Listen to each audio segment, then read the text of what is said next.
Terasa ringan badan sikit dah. Sebab kata orang ni 9 dia dah boleh mencoba lah kata orang kan. Rasa macam orang muda balik kata.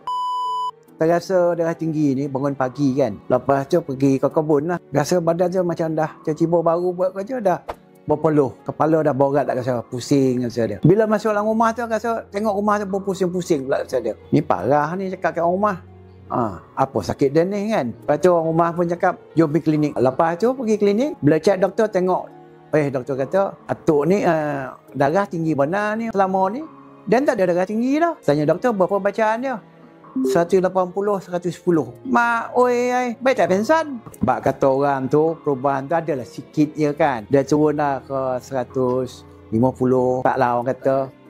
Tak banyak lah. Bila dah balik tu, anak datang rumah. Dia kata, abah ni cuba pakai makan herba 3 serangkai. Dia nama dia kan. 2 minggu pakcik dah makan tu, ada sikit ringan badan tu kan. Pak kata orang daripada tadi 160 tu, dia turun lah ke dalam 150. Teruskan, amalkan. Dalam masa sebulan tu, terasa ringan badan sikit dah. Sebab kata orang ni 9 dia dah boleh mencoba lah kata orang kan. Peluh sihat tu keluar. Lepas lah 2 bulan, sebab kata orang rasa macam orang muda balik kata. Boleh jalan kaki kedai kopi lah.